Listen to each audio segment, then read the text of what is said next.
Hello, everyone. Welcome to Ask a Professor, a UWM Anthropology web series where we ask professors questions about everything. My name is Pete Geraci. I am a professional archaeologist and academic assistant for UWM Department of Anthropology. I will be your host, and today we are asking Professor Robert Jeske about his career in archaeology. Bob has been a professional archaeologist for over 40 years. Bob's research interests include archaeological method and theory, particularly how economics and population interactions foster group identity and ethnicity. He also actively investigates stone tool production and use, mortuary studies, canine activities, and experimental archaeology. He primarily works in the American Midwest, but has worked on projects in the American Southwest and Ireland over the years. This spring, he will formally retire as Professor of Anthropology at the University of Wisconsin-Milwaukee, where he has taught for more than 20 years. In this episode, we will ask Bob about how he got started in archaeology, what it took for him to achieve the status of professor and leader in his field, and how his students and time at Milwaukee have shaped him as an archaeologist and a person. Hi, Bob. Thank you for being here. Hey, Pete. How you doing? Bob, you've been active in archaeology since the late 1970s, excavated dozens of archaeological sites, mentored over 30 graduate students, published papers and books, and have put an indelible mark on Midwestern archaeology with your ideas and innovations. What inspired you to accomplish all of this? When and why did you decide to dedicate your life to this endeavor? Well, first off, thanks for the compliments. And again, thank you for having me here. As far as what inspired me, it was, as a kid, like everybody else, I was, excited by dinosaurs and by early on reading stories of various archaeologists and in particular, Roy Chapman Andrews, who was a researcher who worked out in the Gobi Desert with finding dinosaur eggs and so on back in, I believe, the 1930s and so on. And of course, National Geographic and all of the usual kind of things. I had early as a kid received, I got a birthday present from an uncle, which was a kit on Egyptian, had a little book on Egyptology, and then a little sandbox where you could dig through and find, little artifacts and so on. I think I was 9 or 10 years old at the time. And so I always had that fascination. And but then when I got through high school, what I was just really lucky with in my life was to have a series of people who guided me through academia and helped nourish my interests. And that's pretty much what led me to go into the field. So you grew up in Chicago, right? Yes, Franklin Park, actually, which is a suburb that's immediately adjacent to O'Hare Field and to the northwest side of the city. My education as a whole has been very split. I did 8 years in a Catholic grade school and then 4 years in a public high school. And the neighborhood I grew up in was working poor. And it was a lot of factories around me, though, and those factories paid a lot of taxes. So by sheer luck, the high school I went to was very well funded.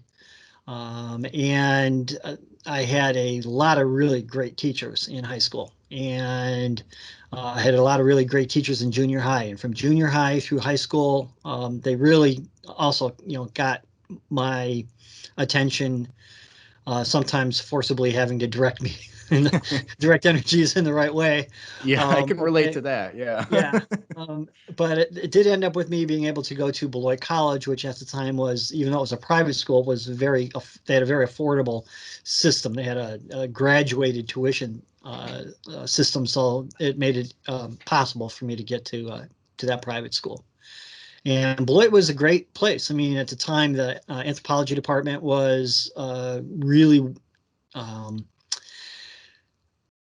archaeologically oriented. They had South American archaeologist, a North American archaeologist, and a bioarchaeologist, and and they work together as a group along with the cultural anthropologists to really give you a nice, well-rounded introduction to anthropology and to how archaeology fit in anthropology. And I also worked as the Sunday docent, if you will, for the Logan Museum. And so I had 10 hours on Sunday where I just kind of hung out in the museum.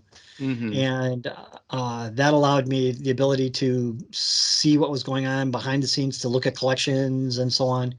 So between the anthropology department and the museum, I was really, very quickly hooked on what I thought I wanted to do, and it turned out to be what I wanted to do. Yeah. Yeah. Did you ever make it to the field when you were a kid? My father was not big on going on vacations anywhere. So when he had his 2 weeks off from the factory that he worked in, what we would do is 1 week he'd just kind of hang out and do what he did. And then the other week was one day we'd go to the Field Museum, one day we'd go to the Science and Industry Museum, one day we'd go out to the Brookfield Zoo.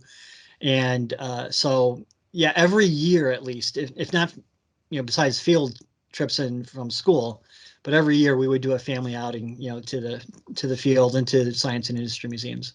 It makes me think of how important museums and places like that are for inspiring kids to follow this path of archaeology or history or whatever it might be. Oh yeah, absolutely. I mean, back then, we didn't have anything else. I mean, when I was, a small kid, there were just black and white TV sets with 4 channels, and then the slightly older kid, you could, some people had color sets, and some people had you could get UHF channels, just, along with the 3. So it was kind of, you didn't have a lot of places to get information. So it really was things like National Geographic, that came, and going to the library, and then these occasional abilities to go to something like the Field Museum that really kept that going. Yeah. After you graduate Beloit, do you go directly to grad school, or did you take a year off, or? No, I took a couple years off, and really at this point, I just want to go back to the earlier part of the question. You asked me what inspired me, and I just want to say that we stopped a little too early on that, because I talked a little about my undergraduate and my high school teachers and so on, but really my entire career has been simply being smart enough to be surrounded by really generous, intelligent, thoughtful people. Just like some people were smart enough to get born to really rich parents and have a nice life. At least I was smart enough to be really surrounded my entire life, my entire career, from grade school, really, from grade school on through graduate school. Not just my faculty and mentors, but my colleagues, my fellow graduate students, people I still maintain contact with to this day. Colleagues who I just, both in Indiana and here at UWM, I would be nowhere without them. And then, of course, my students as well, both undergraduate but particularly my graduate students, who've really done so much to kind of keep me thinking and inspired to do, whatever I've done has been because I've had all these folks who've been the really all the support and inspiration I could use. So it's been my whole career has been really, I hate to blame them for it, but it's been them. As far as getting to school, I mean, I went I did the typical working my way through college thing. I had a job I've been working full time at one job or another since high school. Well, part-time since I was in 6th grade. I've been working a job. I was a janitor in grade school, and by the time I was in I worked after school at my Jeez, it really started you young back there. In 6th grade. I started in 6th grade as getting a paycheck from St. Gertrude's, and then In high school, I worked a number of jobs. So I worked at a liquor store, parking lot attendant for a while. Then I got into the store and was a stock boy and roadied for a band, and worked on a number of different factory jobs while I was in high school. And in college, didn't work that much during the school year. I worked at the museum, but in the summers, I cooked. I started cooking at a restaurant and learned how to cook, and that got me through college. And when I graduated from Beloit, I got out in Beloit had a very weird system where you could go year round and match.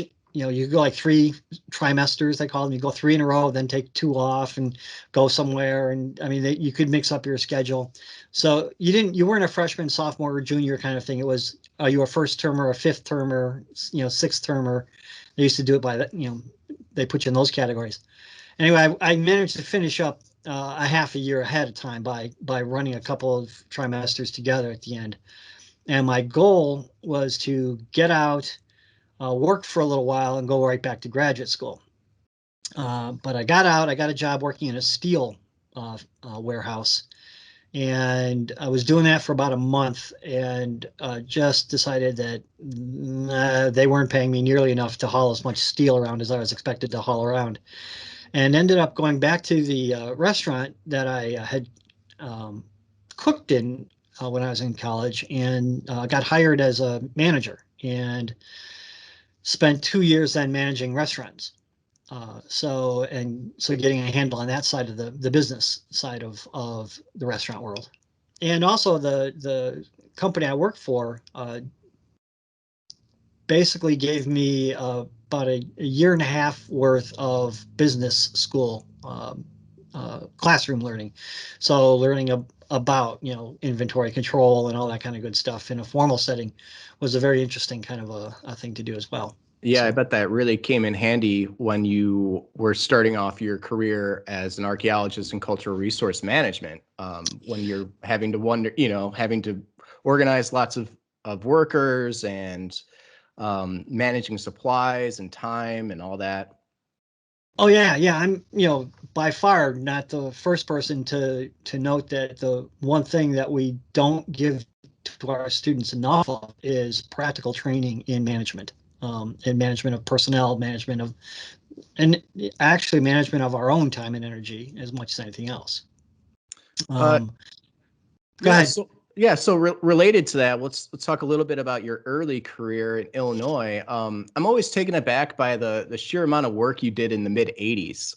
You worked on large survey projects like the I&M Corridor, Chain Lake State Park, Fermi Lab. You published papers on Putney Landing and Washington Irving, and completed your dissertation all within the span of a few years. How did you manage that workload? I was clinically insane. I was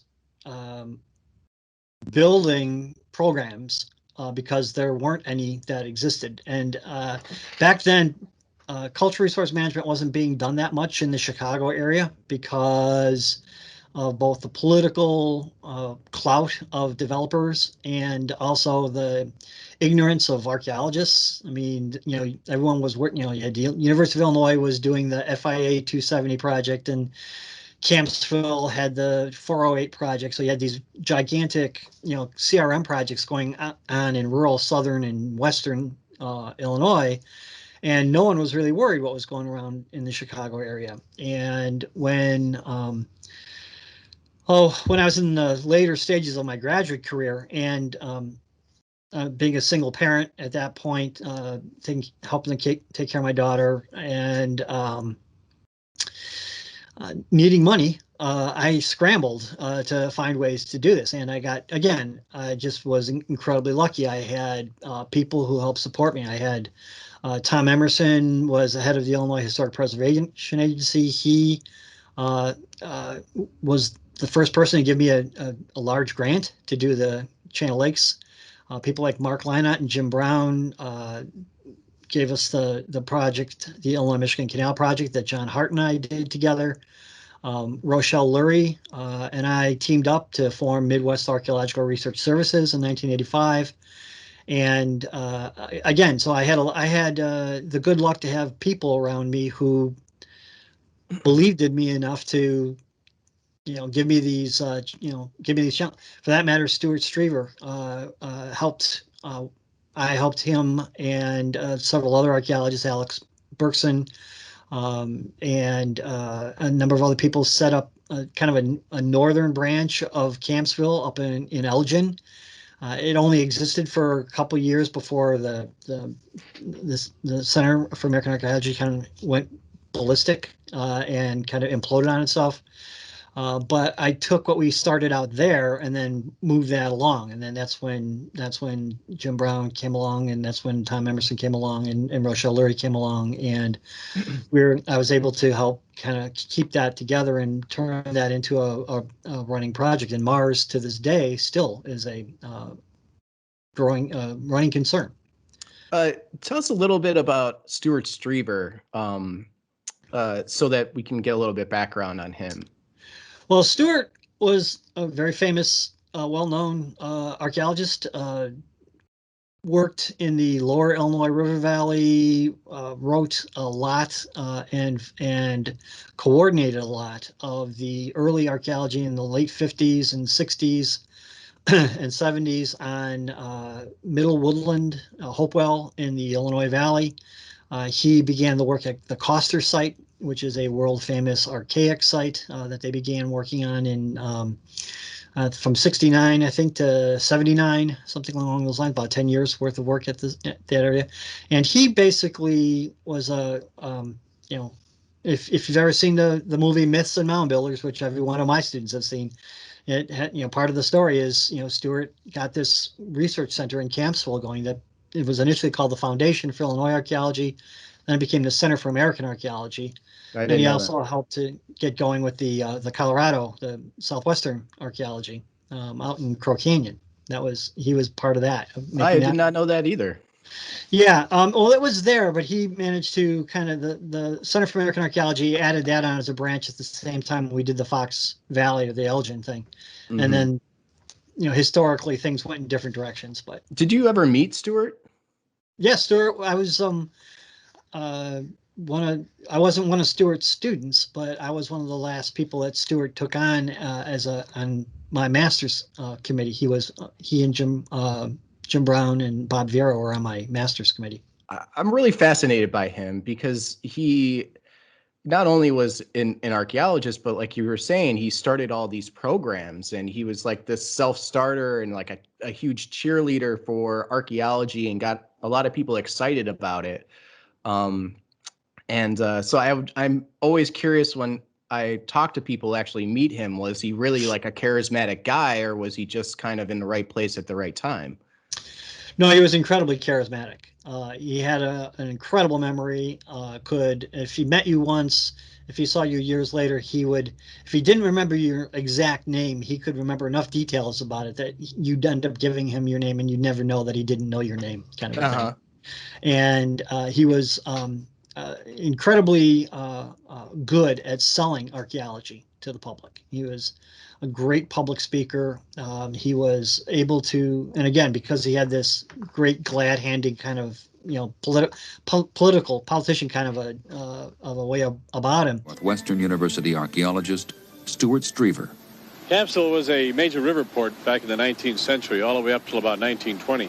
When I came here 22 years ago, it was an abandoned town almost, and we've taken over 39 buildings, made it into a permanent archaeological research and teaching center. So tell me a little bit about your graduate advisor, Jim Brown. You mentioned him a few times already. How did he influence your career? Did you go to Northwestern to study with him, or was it just kind of, how did that happen? Well, actually, I went to Northwestern because I wanted to study with Jane Bykestra. My undergraduate training was really more of a bioarchaeologist.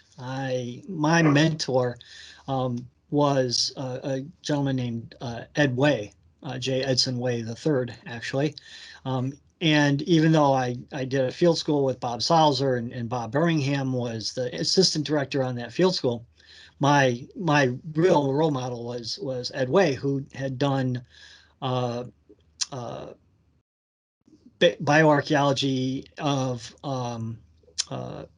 Inuit populations, or actually Dorset Thule populations, but Arctic folks. And that's what I kind of wanted to do. But when I got to Northwestern, again, just for various reasons, Jane directed me to a guy named Bob Vieira, who was a Binford student, recent Binford student from New Mexico. And Bob was my initial advisor, and I didn't really have that much to do with Jim Brown for my first year or so in graduate school. And it was only after Vieira left Northwestern that I took Jim and asked him to be my, advisor, and he reluctantly took me on, and so years later he's still stuck with me. It's been great. He really did a magnificent job of kind of keeping me on the straight and narrow. Mm-hmm. Well, I've had the great fortune of meeting Jim, and he, we were talking about Stuart of remembering people of great memory. Jim is one of those people too, and I've met him at conferences, and a few years pass by, and he'll remember me, and I look up to Jim Brown because he's written so much, and he's done so much in his really, really long career. So it's always neat when somebody like that recognizes you. Yeah, he's a great guy. He's a really good human being. So after you graduate Northwestern in '87, you were working as a part-time lecturer and running a cultural resource management company called Mars with colleague Rochelle Lurie. You finally get offered a position at Indiana Purdue University, Fort Wayne. Walk me through that moment.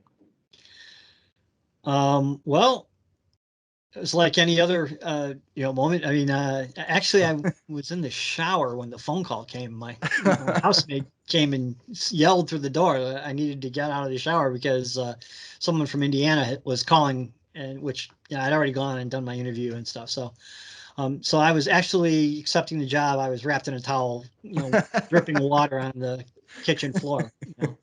Hoping you're not getting electrocuted by the phone.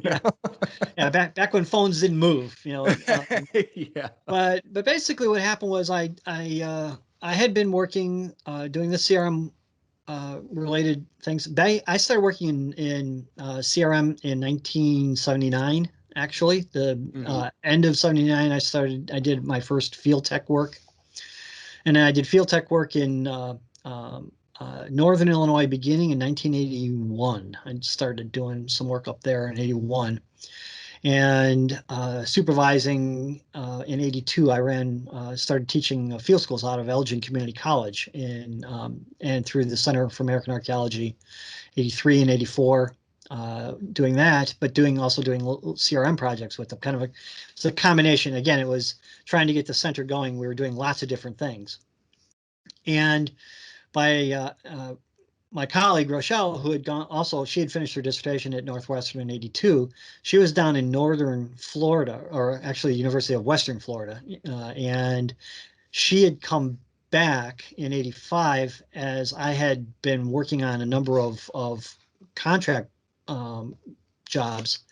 And again, back then there weren't a lot of people doing contract in any kind of a systematic fashion.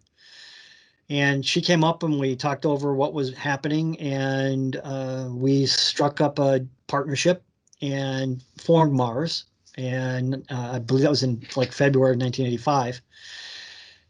And again, we just started doing really systematically what I had been doing and what other people had been doing kind of in an unsystematic fashion. And by '88, had a pretty decent company, hiring people, actually paying them real money, kind of a thing, instead of the catch as catch can, as most people had been doing up to that point. Building a decent reputation. And the problem with that for me was I felt it was really important that I tell people what I thought was happening. Uh, yeah, my father always used to say it was a free country. Everyone was entitled to his opinion, and I kind of felt that I wanted to, let people have the freedom to read what my thoughts were. And so the problem was with doing CRM work for me was we would finish a really interesting project and then we'd move on to the next one. And we never had really the time to sit back and think about what we were doing in a theoretical way. I mean, I was brought up with all this, highfalutin, archaeological theory stuff, from Jim Brown and Chris Peebles and Right. Jane Dykstra and I had all these great ideas about what should be happening. And I wasn't able to really impart that onto the data that I was collecting. And so I decided to go back to into academia. And so I applied for jobs and was given this one in Fort Wayne. And I figured, I never even heard of Fort Wayne, frankly, when I applied for the job. And when I got there, I figured, okay, fine, I'll be here for a year, and then I'll go somewhere else. And I ended up being there for 9 years, Right. and had a great time. It was a wonderful learning experience for me. I mean, settled in to a project, working on just a set of projects, that I was able to teach undergraduates that I was able to work through more than a couple years that I could do at the community college level. What were you working on while at Fort Wayne? Well, we had I was doing CRM work as well. I maintained a CRM program there, a fairly small scale, but it was enough to bring in money to help me fund students' research. And we had on campus, we had a couple of sites that I could work with. And then there was also in town, there was a large house that was built by Jean-Baptiste de Richard V, or otherwise known as John Richardville. And he was a Miami civil chief, 1815 to 1841, and was one of the most important figures in Indiana history. And he had this gigantic house that, for the time, built in 1824, two-story brick building with kind of a Greek revival animus. It was kind of a Federalist / Greek revival house, really, really cool, much bigger than any of the houses that the local Euro American settlers would have been living in at the time. And so I was able to work on this. The Historical Society purchased the property and asked me to head a committee that was to help them work out how to deal with this gigantic artifact they had just acquired. So I was able to work on it with them for about 7 years on that particular project. And we excavated there a couple of years, and I've got one PhD ended up coming out of it many years later. Was that your first PhD student? No, that was just a couple of years ago. My very first PhD student was Sungwoo Park from Korea, who worked with materials from the Zimmerman site that I had excavated in the 80s and 90s. Picking up off of that, in 1997, you're offered an associate professorship at UWM. Were you excited to come to Milwaukee? Did you already have a relationship with some of the people at UWM, or was it a completely new experience for you? Well, I had known about Milwaukee since, I'd gone to Beloit College, and so there's a triangle, Chicago, Beloit, and Milwaukee. And the Milwaukee of the 1970s and the 1980s was not a very cool place. Essentially, my idea of Milwaukee was it was in decline, and that was from my initial contacts with it. But my wife and I were quite happy to leave Fort Wayne to Milwaukee. When I interviewed here, the students were really interesting. The faculty that I talked to were really interesting. I had the idea of working with graduate students. Was having a great time with the undergraduates at Fort Wayne, but there's a limit to what you can do with undergraduates as far as letting them take off and work independently. And it was a great draw for me to have this notion of coming to Milwaukee.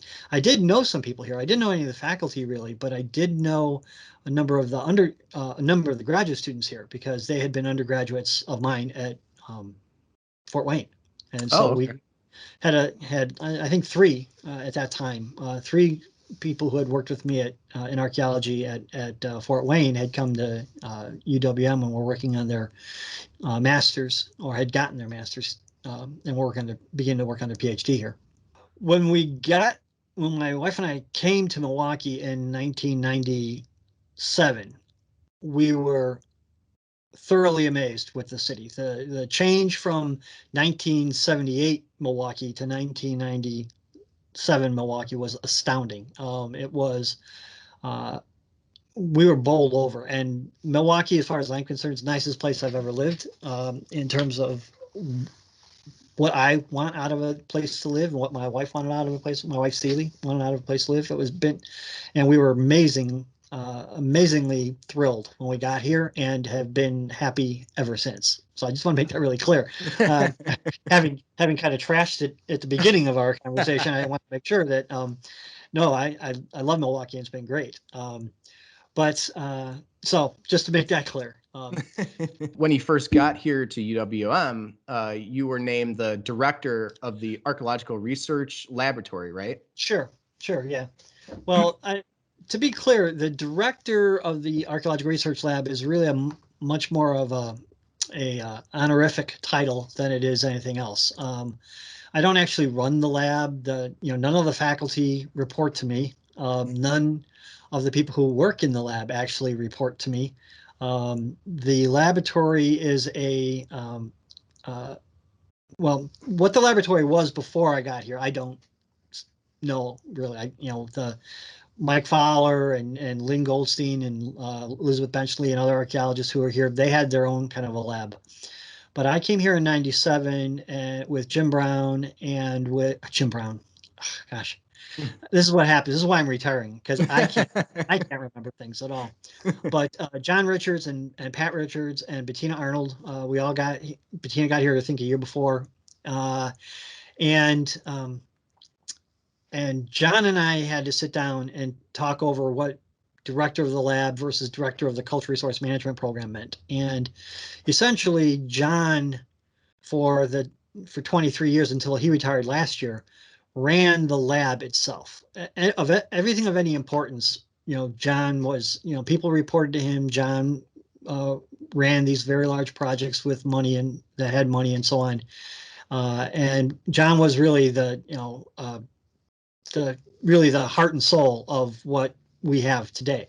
My contribution really to the lab was obviously, like I said, I'm very happy to give my opinion on things, and John and I could work things out and talk things over as to what had to be done, what made sense for working the lab to make it work for, when we hired Gene Hudson, when we hired Jason, and when we hired Laura, and how everybody fit in together.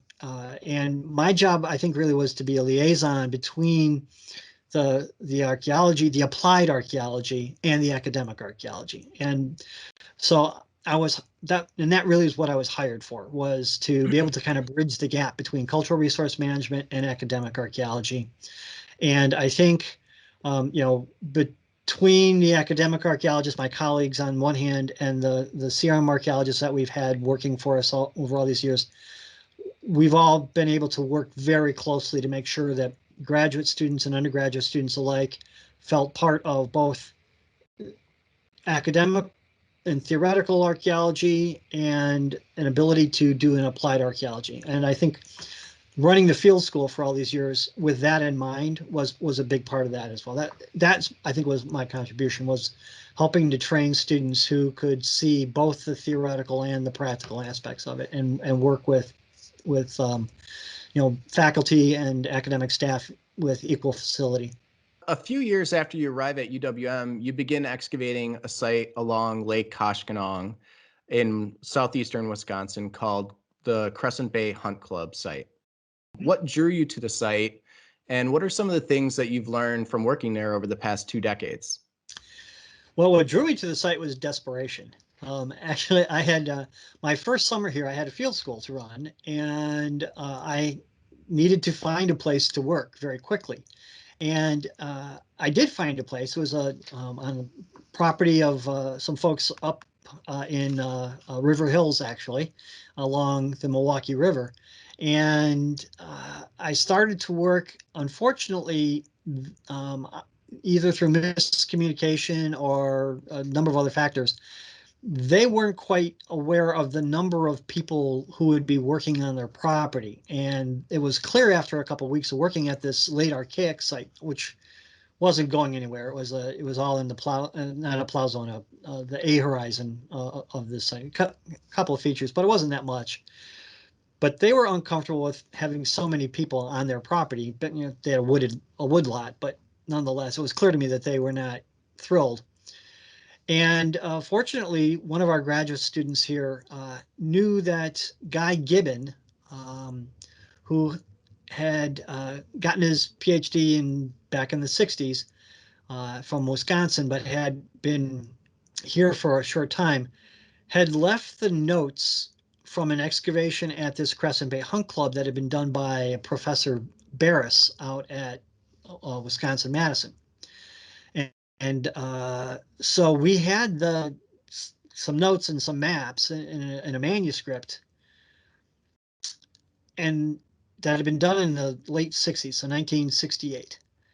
And she pulls this file out and says, maybe they'll let you go out there. So we got in contact with the landowners. And so we cleaned up our stuff at the one site we were working on, and I booked everybody out to Crescent Within Bay. the same season? Same season, yeah. Yeah. Oh, wow. And we spent 4 weeks out there, and that summer found that we found the original 68 excavations, and managed to lay out a grid and figure out where the site was and figure out where the site boundaries were and everything. Got some initial excavation done, and the gentlemen who were all 13 men own this property, and have since 1941, I believe it was. And they bought this farm and split it up, and they all have shares in this gun club. And they were quite happy to have us out there and said, anytime you want to come back, you come back. And so for 10 field seasons over 20 years, we went back and worked on their property. And have been, again, it's another one of those things where in my life, I've just happened to have the right people come by and say, here, and made things happen. And it was just a stroke of great fortune. So tell us a little bit about the site. When was it occupied? What was taking place there? What kind of archaeology have you found there? Well, Crescent Bay itself is on top of a elevated limestone outcrop, and it's high above the lake. It's about 300 meters away from the lake, and high elevation. It's got great sight lines, and it's in a nice defensive. There's a cliff basically right in front of it, and it slopes down on a couple different sides. But it's a site that dates to the majority of the occupation is AD 1200 to 1400. There may be a slightly earlier occupation there as well, but it's amazing because it's a single component site in that we call it Oniota. The archaeological culture is called Oniota, and it's not mixed up with earlier materials or later materials. It's in a nice, secure context. Centuries before Columbus landed in America, a people lived by the shores of Lake Michigan, along the Mississippi and Missouri rivers, and near the streams of the Great Plains.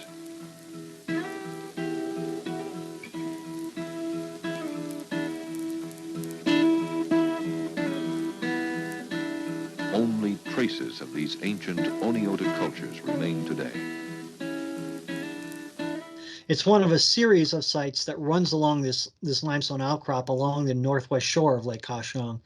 And there's another famous site to the south of us called Carcajou Point. And then to the north, there's a series of other sites, the Schmeling site, and then just 5 kilometers away is a very famous site called Carcajou Point. And I'm sorry, did I say Carcajou Point? I meant Crabapple Point to the south of us. Okay. Carcajou Point is about 5 kilometers away. I'm sorry, I've got myself turned around. It's okay. As usual. There are a lot of sites along Lake Koshkonong, so I think you're you're okay. They're like beads on a string, basically. They go around the edge of the. Actually, that picture right back there, that's Lake Koshkonong up on the wall. I don't know, but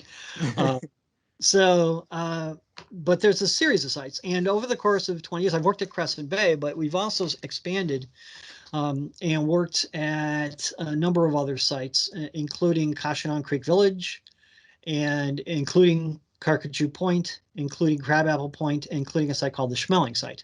And I've had graduate students, I think we've done about a dozen masters, maybe 15 masters have been done on those sites, and master's theses, and then 5, I think, dissertations from so far, and with maybe at least 1 more to come from them. Ranging a lot of topics too, from stone tools to human skeletal features, right? Yeah. So for example, we've had Kat Sterner just recently did one on all the stone tools. Her dissertation, another dissertation was Kate Foley Winkler's looking at mortuary practices using these and other sites. I've had master's students doing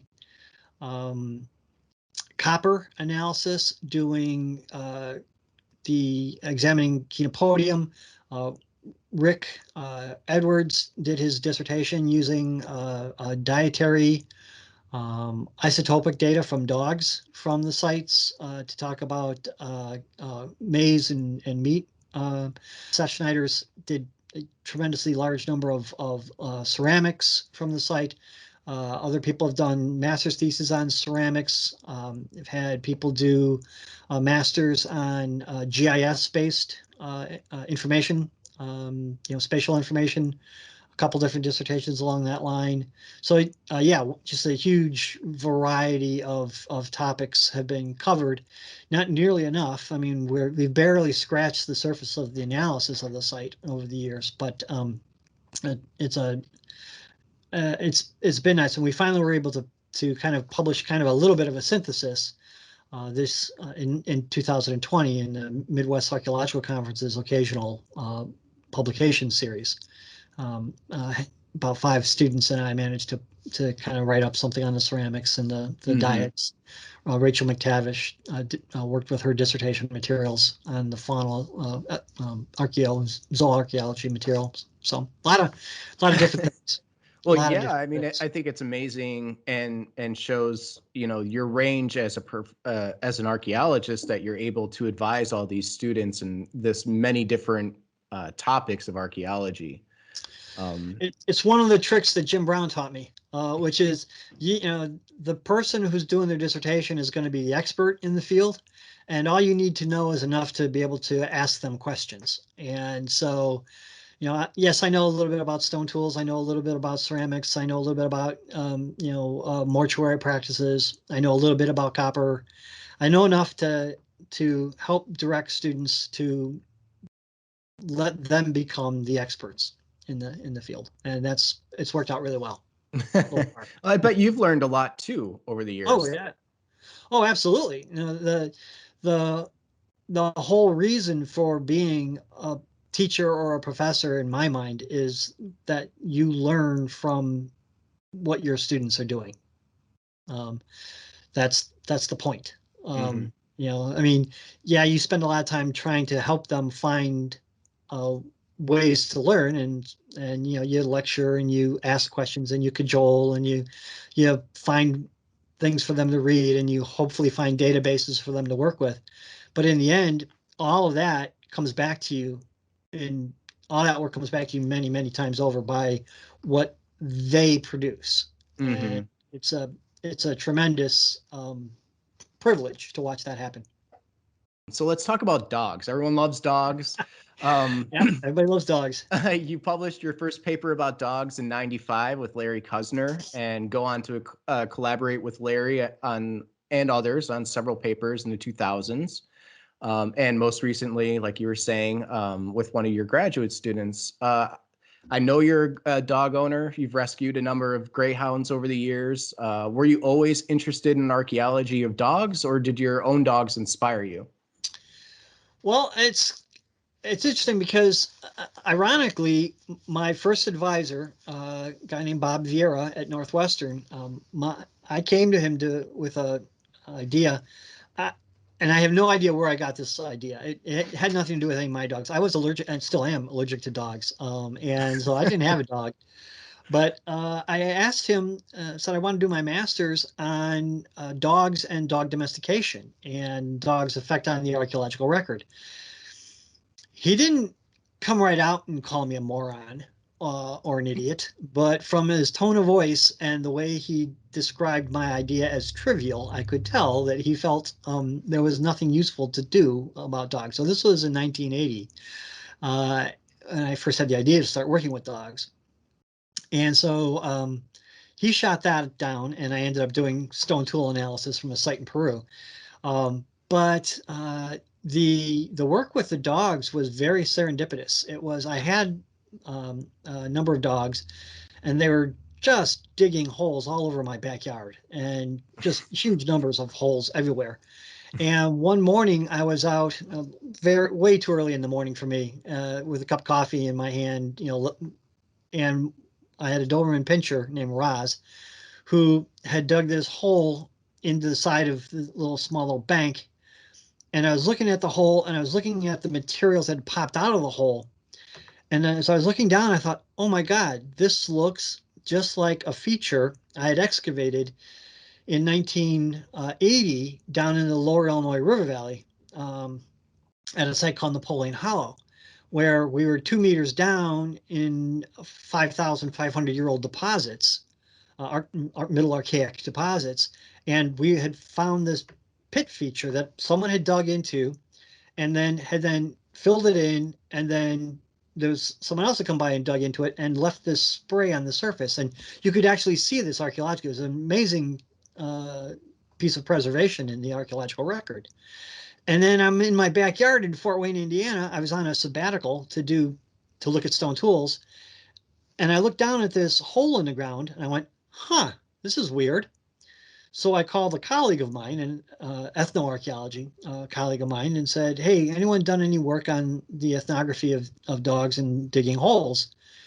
And, having awakened him at 7 o'clock in the morning, he wasn't thrilled about it. But what he told me was, he'd get a look at it. And he came back and said no. So we started this project with looking at dogs and the behavior. And so I spent 6 months sitting on my back porch watching my dogs, recording what they did and what kind of holes they dug and what they were doing with them. And he was doing the same with his dogs. And that enabled us to, Larry Kusner and I to write our first paper on dogs and their effect on the archaeological record. We since went on to wolves as well. And my wife worked at the Milwaukee County Zoo, and I had access to the wolf pack at the zoo. And so with another graduate student, Roberta Boschkowitz, we were able to, again, observe the wolves for quite some time to see what they're doing. Went in and then did archaeological excavation of their features, and along with a couple of other side projects as well with the wolves. So dogs and wolves have been something and still am working on right now to this day. And then just serendipitously, Rick Edwards discovered how we could look at dog bone as a proxy for human bone, because we can't do destructive testing of human remains in Wisconsin. But it turns out that dogs are a pretty good proxy for looking at stable isotopes to get at people's diets. Mm-hmm. And so for his dissertation, he used dog bone in place of human bone to talk about dietary differences around the country. So yeah, dogs and what dogs eat, how dogs dig, how dogs reflect human diets. It's all been part of it for quite some time now. Now, has the literature on that grown since the 90s? Oh yeah. No, I missed out entirely. My thanks to my first advisor. There's just been obviously it's huge. Part of it's the genetics. A lot of people are very interested in domestication and genetics.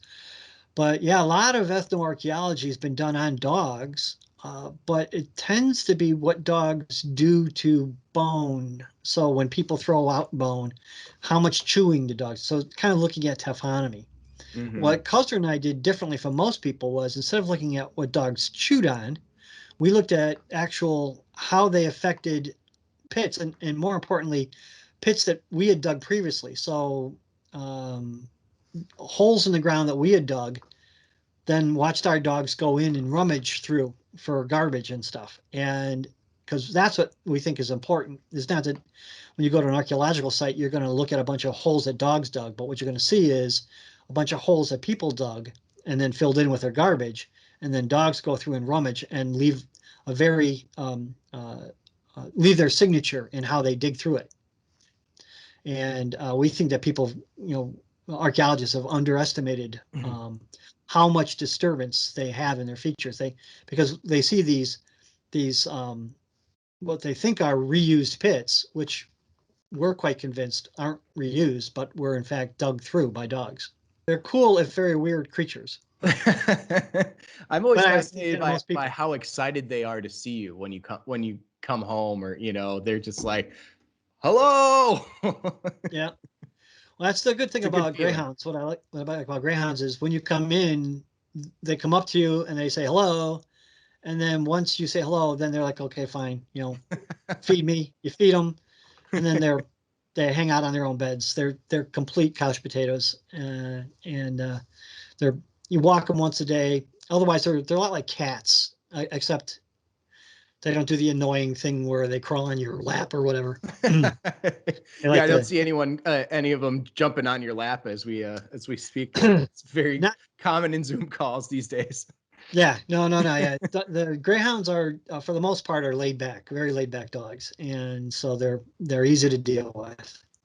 They're very affectionate, but once they had their fill of being affectionate, then they'll go and they'll leave you alone until it's time for them to go and do something else. Yeah. So. All right. Well, last question here. So what does the future hold post-retirement? What kinds of things will you be working on? An archaeologist never really retires, do they? I don't know.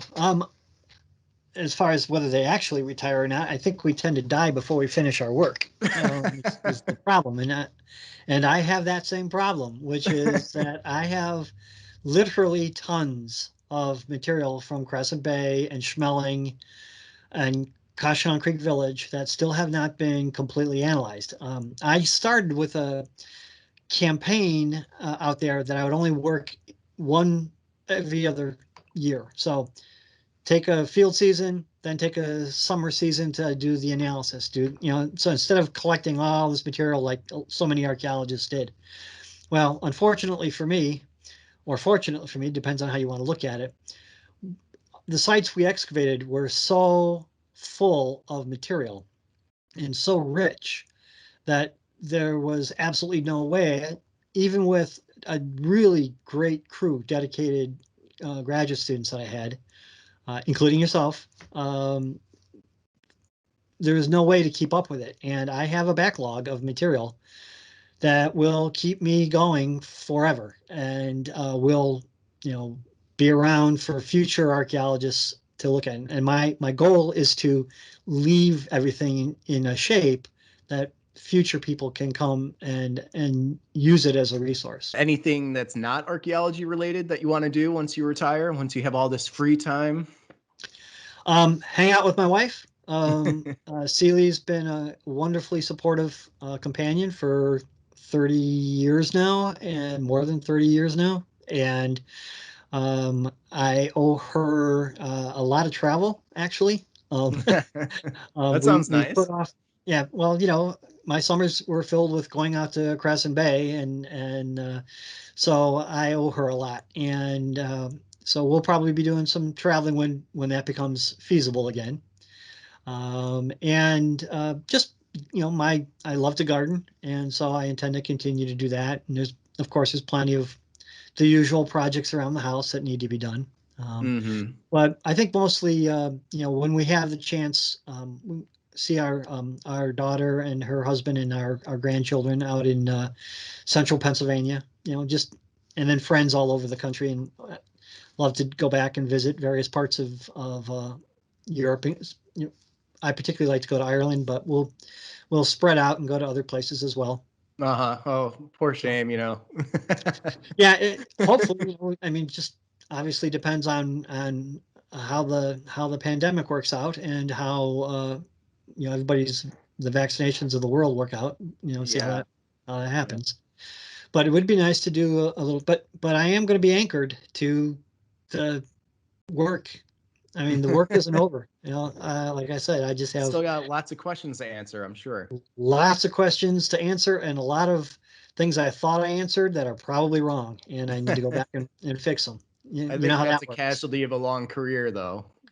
Well, Jim Brown told me at one point in his career, he said, look, I spent the first 20 years of my career saying things about the Mississippian world, and I spent the second half of my career correcting all of my mistakes from the first half.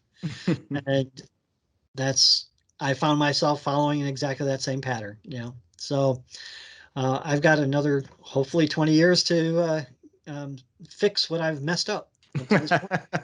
Hopefully some of it will stay, you know. It's always nice to have some things that don't change that much, but clearly as we get more data and we get more sites excavated, we'll have a different worldview, different theoretical views, and I hope to be able to, you know, to move along with it. Well, I think that's what keeps archaeology exciting too, is that we're constantly learning new things and discovering new things and reimagining what worlds could have been like, and I think that's what keeps the field vibrant.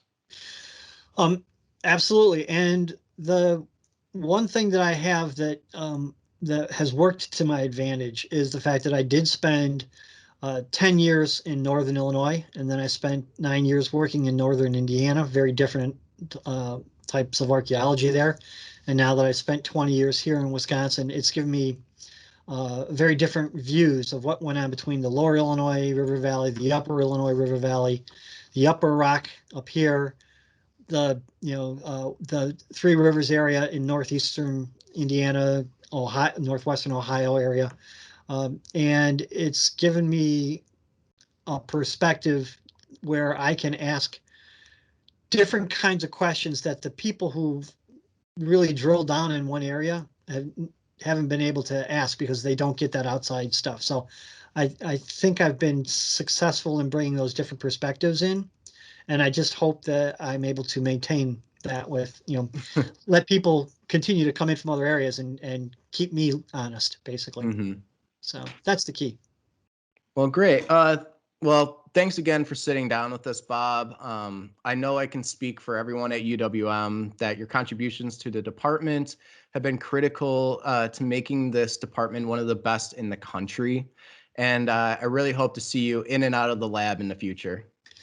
Well, thank you very much. It's very nice of you to say. I appreciate that a whole bunch. And again, I just have to say it's been an amazing place to work. I've great colleagues, both cultural and bio colleagues have been wonderful to us archaeologists, and I hope that they feel we've reciprocated. All right. Well, take care, Bob. You too, Pete. Take it easy now, okay? That is all for this episode of Ask a Professor. For more videos and information about our program, please follow us on social media or visit us at uwm.edu/anthropology.